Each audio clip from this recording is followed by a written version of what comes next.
Right now, a contentious Madison school board meeting tonight. Protesters shutting the meeting down momentarily after a tense public comment. And Governor Evers taking executive action, withdrawing more than 100 Wisconsin National Guard soldiers from the southern border. Plus, we hear from a pair of local women who got caught up in yesterday's deadly 131-car pileup in the Fox Valley, the biggest crash in state history. From the Channel3000.com Alert Center, this is News 3 Now at 10. Good evening and thank you for joining us. Madison Metropolitan School Board is finally out of session tonight. This was after more than 3 hours, much of which was used on public comments. Amy Reed joins us live from outside where that meeting happened to fill us in. Amy?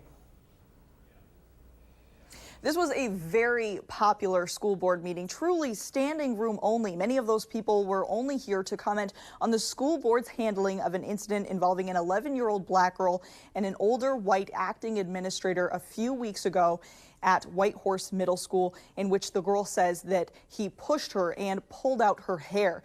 These people that were here tonight say that this is part of a larger issue of white supremacy in the district, and I'll let those people speaking tonight take it from here. Enough is enough, and we're tired, and we're sick and tired of being tired. The teacher at Whitehorse Middle School hurt a black 11-year-old in school, and school should be a place for learning, knowledge, and safety. It is a teacher who did this, and it is terrifying that a teacher hurt a kid. Teachers should teach kids knowledge and math and stuff. And you as a district should work really hard to make sure kids are safer in school. Parents need to take more responsibility for their children's education behavior. By the way, I just want to say this is what we've got in our schools. I've said before, if this school board cannot keep order in its own meetings, imagine the chaos in the classroom. Your response to the violation was not good enough. Your denial of it by not addressing it immediately until 8 days later when the community started talking about it is not good enough. We spent years trying to make sure that my son isn't permanently destroyed at the hands of your police officers and administrators. Years. He's 15 years old. I've been trying to keep him out of the hands of the police for 15 years. But the true question is, do you even see us as human beings? Prove it with your decision tonight or when you get a chance to vote on this security package. That is how you can prove this to us. After all that, the school board had to take a brief recess and then actually move location and instead broadcasted the rest of their meeting to the auditorium. And the issue that many of these people wanted addressed was a line item on the agenda tonight, and that was whether to add metal detectors to some schools in the district. And though they really wanted them to vote it down, the school board tonight voted unanimously to pass that measure. A story we will continue to follow. Amy Reed live at the Doyle Building downtown. Amy, thank you. Let's go to weather now. We are in for another bitterly cold night, and by midweek, we're going to have more snow on the ground. Let's check in with Chief Meteorologist Gary Canalti with our first alert forecast. Gary? Charlotte, it's not going to be a lot of snow, but a couple of inches on top of what we've already got on the ground. When temperatures staying well below normal, we're not going to melt anything. So we have alert days in the forecast for tomorrow and Wednesday. Light snow and flurries tomorrow, and very cold conditions will mean that icy streets will continue as salt really doesn't work when temperatures are very cold and you add a little snow on top of it. That can make for some slippery travel. Light snow will continue into Wednesday. There could be some freezing drizzle mixed in as well. By Wednesday afternoon, we're probably looking at a total snowfall from now through then, about 1 to 3 inches, heaviest amounts up toward Wisconsin Dells or areas north of there. On Doppler track, you can see periodic areas of some snow showers or flurries that kind of flare up and then die down. Right now, visibility is though at or above 10 miles, so the snow that's reaching the ground, not very heavy. Like I say, by late Wednesday, we're probably looking at about 1 to 3 inches through much of southern Wisconsin. A little heavier totals up into central Wisconsin. High temperatures today, very cold. Average high temperature 35. We made it to 12 here in Madison, and it didn't even make it as warm as 10 degrees for areas north of town. Right now, cloud cover keeping us at 9 degrees, but by tomorrow morning, we should be back down to around 0, even though we'll have mostly cloudy skies. Wind chills could be as cold as 15 below 0. Expect some off and on light snow and flurries during the day tomorrow. Our high temperature at 18. That's your News 3 Now. First Alert Forecast. Gary, thank you. The parents of Bo Solomon, the UW-Madison student who died in Rome studying abroad in 2016, have settled a lawsuit with the overseas university. That's according to federal documents. Now, the lawsuit claimed John Cabot University failed to adequately warn students about the dangers of the surrounding areas there. UW-Madison has since changed its study abroad program there, sending students heading to Rome to a nearby university instead, although UW says that decision was not related to that incident. When Bo was 19, he died after a homeless man allegedly pushed him into the Tiber River. We spoke with Bo's high school principal at Spring Green's River Valley High School today. He's always around, and that's the thing, is his impact was so big. I wish he could, and I hope he can see the impact he made on so many, including our school, but just, you know, around. He was special. Court documents did not reveal the details of the settlement. The Solomon's attorney says he has no comment at this time. Governor Tony Evers has issued an executive order withdrawing the Wisconsin National Guard from assisting at the southwest border. Around 112 Wisconsin soldiers and airmen are currently serving in Arizona, where they have been deployed to assist with border security. They had been ordered there by the president. Governor Evers says there is no evidence of a national security crisis at the border. Therefore, there is no justification for the ongoing presence of Wisconsin National Guard personnel at the border. Assembly Speaker Robin Vos says the governor's decision is based on political ideology, calling it another example of how he is catering to his Dane County liberal base and not doing what is best for the state and country. Staff member of President Donald Trump's 2016 campaign has filed a new lawsuit against the president, alleging he kissed her without her consent outside a rally in Florida. Alva Johnson's lawsuit also claimed that she was paid less than male and white colleagues. White House Press Secretary Sarah Sanders responded, dismissing the lawsuit as, quote, absurd. President Trump on his way to Vietnam for a second sit-down summit with North Korean leader Kim Jong-un. The president says the goal of this summit is to work towards denuclearization of North Korea once again. Last year's Singapore summit between the two produced few concrete results. While it has been over a year since North Korea last tested weapons, observers point to evidence the country is still making nuclear fuel and working on its weapons program. R. Kelly posted a $100,000 bail this evening and walked out of a Chicago jail. The R&B singer had been behind bars on sexual abuse charges involving 4 women, including 3 who were underage at the time. R. Kelly and his attorney emerged from the Cook County Jail this evening. The Grammy-winning singer-songwriter was wearing an orange jumpsuit when he went before a judge earlier in the day. Kelly was arraigned on 10 counts of aggravated sexual abuse. His lawyer entered a not guilty plea. If convicted on all charges, Kelly could face up to 70 years in prison. A 30-year-old man is dead. 71 people are recovering from their injuries after yesterday's crash on I-41 near Neenah that involved some 131 vehicles. 2 local women were involved in it. Nicole Adrian, Susan Bruger. They were on their way from Green Bay to Platteville when they got caught up in it. They were able to pull over when they saw the road was blocked by cars crashed in front of them, but that's when they were hit from behind, pinning them both inside their vehicle. First responders had to use jaws of life to get them out. We knew that it was bad. We knew by every car that had hit us and where we were at that my vehicle was not going to look very good. We knew that we were very lucky to be able to walk away. The look on the fireman's face when we crawled out of that car. This was the largest traffic crash in Wisconsin history. Nicole and Susan say one of the most difficult parts was seeing people get out of their vehicles and then walk around as the crash was still happening. In a press conference today, the Winnebago County Sheriff said they believe the 30-year-old man who died had exited his car. Still ahead tonight, your updated forecast after another bitter cold night. Another round of accumulating snowfall moves in by midweek. But first, a local family is crediting newborn screenings for keeping their baby alive. Their story and their continued battle next on News 3 Now.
It goes without saying that after 9 months of planning and getting ready, parents look forward to taking their newborn home. But one area family from the village of Albany wasn't able to do that after their daughter was born. And that actually saved her life. Our Madeline O'Neill tells us how Wisconsin has led the way in newborn screenings and why that means baby Maddie has a chance at life. It's a hard place to be. Can't bring her home. It's like we had a baby and we don't. But you do what you have to do to be with your child. And then you come in and you got to gown up and put your mask on. And American Family Children's Hospital in Madison is the only spot Tiffany Masseur and Brandon Flood can do that. I can't go a day without seeing her. I'm not to that point, you know. Madeline, or Maddie, is about 6 weeks old. She loves her knuckle. I mean, she does, and she's doing normal baby things. But she still hasn't been home. So we were hoping for her. Yep. 2 days and then send her home, but that didn't happen. But luckily it didn't. Good morning. Turns out Maddie has SCID, or severe combined immune deficiency, which is found in about 1 in 55,000 births. We see like babies and stuff like that in the parking lots or when we go shopping or stuff like that. So, they get to take theirs home. So it's like, it'll get there eventually. Maddie is the first child in Wisconsin diagnosed with SCID in the last couple years. Anything could kill her, a common cold. So best place for her right now is here. Arguably, the best place is also in her parents' arms, a spot she hadn't been allowed, even with gloves and robes, until about 2 weeks ago. When we finally got to hold her, it was like super amazing. But she loves to be held. Sometimes holding the baby doesn't feel like enough. We're like, we're gonna take her home now. And then she's like, oh, I'll have to fit her in the bag and take her home. But we know we can't. So she's in one of the best places that she can be. One of the best places, not just in the hospital, but the state Maddie was born in. Baby born every day, so we do testing every day. Here at Wisconsin's newborn screening lab, staff tests every baby born in the state, about 300 a day, for dozens of conditions. This is the only place. That includes SCID. And for the SCID, you will see something like this. And that's partly thanks to Dr. May Baker, whose efforts pushed Wisconsin to be the first state in the country to fully implement screening all newborns for the deficiency in 2008. And I can even say first in the whole world. By the end of last year, all states in the country had followed suit. Since 2008, about a dozen babies in Wisconsin have been diagnosed with SCID. And I cannot imagine their life without newborn screening. We talk about save lives, indeed, because SCID without early identification and treatment, their lifespan is about 2 years. Baker says early identification allows babies to stay out of harm's way early and get a bone marrow transplant, which cures most of them. Maddie's case is a bit more rare and complicated. She'll eventually need a thymus gland transplant that will take her out of state. And now it's like, might not even be able to bring her home for a year. Her family may be in a tough spot, but the newborn test means they know the best place to keep Maddie safe while they wait. Well, looking forward to it whenever it happens. Because then we'll have a baby at home. While she may be isolated in the hospital room, she's not alone. She knows when she's happy. She knows when her family's there. In Madison, Madeline O'Neill, News 3 Now. Nobody can argue she is adorable. Dr. Baker encourages parents to keep on top of their newborn screening results. And baby Maddie's parents have a GoFundMe page set up, and we'll have a link to that on our website. Dane County Humane Society volunteers released an owl back into the wild this evening after nursing it back to health. A barred owl got stuck in a chimney that had been rusted shut. It was trapped for 3 days. Wildlife volunteers were able to open that chimney, rescue the owl, and then after 6 days of giving the owl food and fluids, it gained enough weight for that safe release back into the wild today. And check out this video from Ontario, Canada. Fierce winds have been causing some serious problems along Lake Erie. Trees have been blown down, power has been knocked out, roads have been closed, and ice has been on the move. Officials near Niagara Falls decided to shut down a scenic parkway as these large chunks of ice were being blown toward the road. This ice is being pushed up and over a retaining wall. Familiar sight to many of us. We've seen plenty of ice and shoves, snow around here. Yeah, you know, that happens sometimes when ice is breaking up, like on Lake Mendota, and you have strong winds blowing it in. We've had that happen. Right now, it's just solid ice out there. It's kind of hard to blow it around when it's this thick, but it's going to stay that way for a while. We still have alert days in the forecast for tomorrow and for Wednesday. Light snow and flurries, but very cold conditions will continue. High temperature tomorrow only around 18. Much of the time it'll be in the single digits, at least through the morning hours. That temperature level, salt really doesn't work on the road, so icy streets will continue on for a while longer. And then on Wednesday, temperatures will be back into the lower to middle 20s, but we'll see some more light snow, maybe even some freezing drizzle mixed in as well. Total snowfall through late Wednesday afternoon, about 1 to 3 inches over southern Wisconsin. Tonight we're seeing these little patches of snow showers and flurries moving on through, but they're really not amounting to very much. A lot of the snow is either staying aloft or just reaching the ground in the form of a few flurries. But already winter weather advisories have been issued up into northwestern Wisconsin for tomorrow into Wednesday, for the possibility for a little heftier snow accumulations. That's where a band of about 2 to 4, maybe locally 5 inches of snow will fall from the Twin Cities through Eau Claire and Green Bay. But here in the southern part of the state, we're probably more in the 1 to 3 inch range. Lesser amounts down toward the Illinois state line, but there might be a little more freezing drizzle there. A little farther to the north, maybe around 3 to locally 4 inches up toward the Wisconsin Dells area. A second storm system that we're watching will be from Friday afternoon through Friday night into early Saturday morning. Latest computer model forecasts show about 2 to 5 inches of snow over southern Wisconsin from the storm, but it might be followed by some strong winds and then definitely by another shot of bitterly cold Arctic air that'll drop temperatures below zero by early on Sunday morning. Live view from the Edgewater Skycam in downtown Madison. Not seeing any snow in the spotlights there, so right now we're flurry free. Low this morning 0, the high temperature 12. Our average low temperature is 18, so that just shows you how cold we were today. Right now, our temperature is at 9 degrees. Skies are mostly cloudy, so that'll keep temperatures from falling too quickly. Winds out of the north at 7 miles per hour drop our wind chill to 2 below zero. We could see wind chills perhaps as cold as 15 below zero in spots by early tomorrow morning.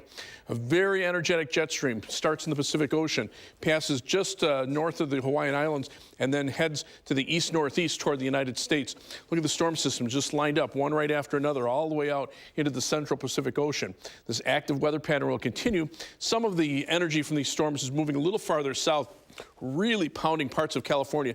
The Squaw Valley area around Lake Tahoe, it's looking between 5 and 8 feet of snow over the next 3 days with winds up to 140 miles per hour on the mountaintops. But fortunately, the bulk of that energy will stay just to our south. But this weather system just kind of strung out little pieces of energy coming through, and that's what's bringing us the snow flurries and light snow showers that we'll see over the next couple of days. So our forecast for tonight calls for some light snow showers or flurries at times, otherwise just mostly cloudy, low dropping to 0.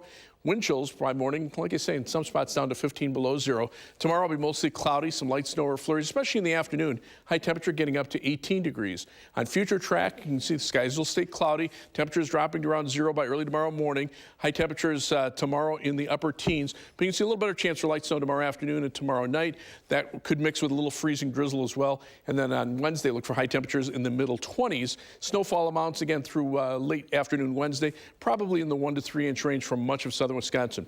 10-day forecast, well, average high temperature in the mid-30s. We're looking at highs only in the teens to 20s. Look at those low temperatures by the end of the weekend into early next week. That's the beginning of March, and we're talking about low temperatures 7 to 10 below zero and wind chills down to 30 below zero.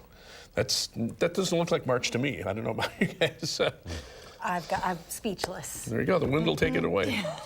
Thanks, Gary. Sure. Thanks, Gary. Badger men's basketball team moving up in the rankings and hitting the road heading to Indiana tomorrow. The story coming up in sports.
The regular season is almost over for the Badger women's basketball team. Only 2 more games remain after tonight's game at Rutgers. Tim Eatman is the Scarlet Knights interim head coach, with C. Vivian Stringer taking a leave of absence for the rest of the regular season.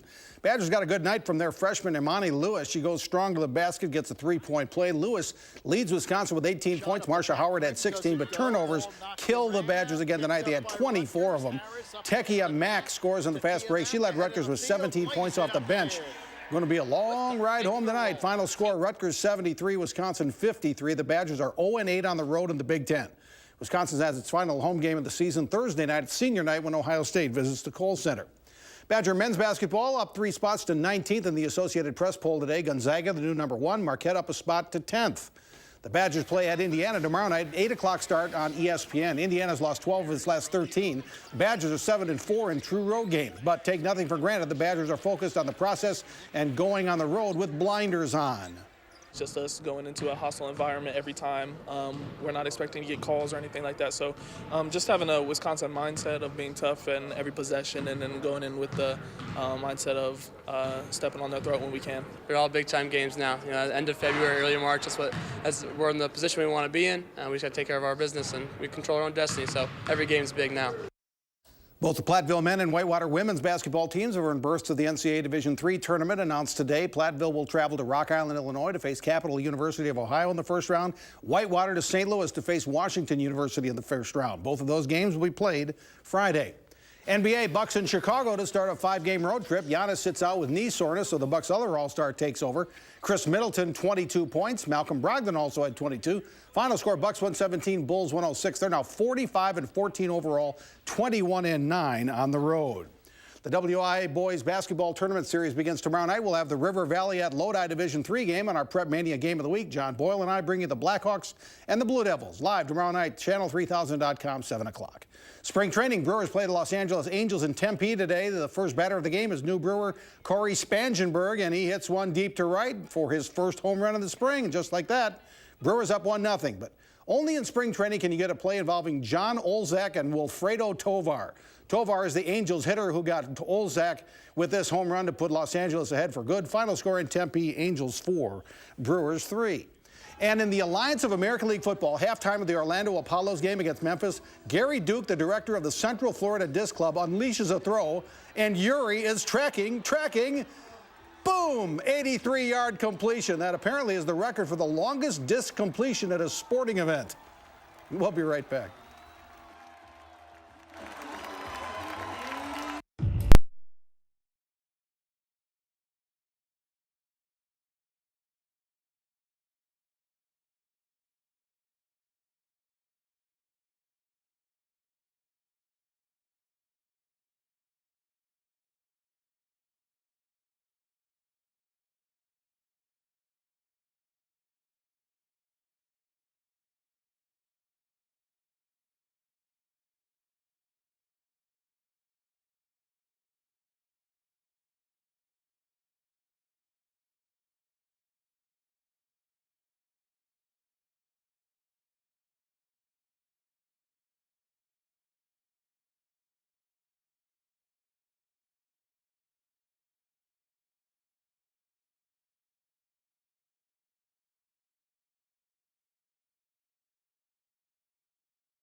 Final check with Gary. Got a few flurries out there, but not much reaching the ground. I mean, you can see it on radar, but you look at the visibility and they're at or above 10 miles, so maybe a few flakes are reaching the ground, but that's about it. Over the next couple of days, about 1 to 3 inches of snow through late Wednesday afternoon, and then the cold hits. More snow Friday night and Saturday, and then bitter cold by Sunday morning. Gary, thank you, and thanks for joining us for News 3 Now at 10. Do something good, and we'll see you back here tomorrow.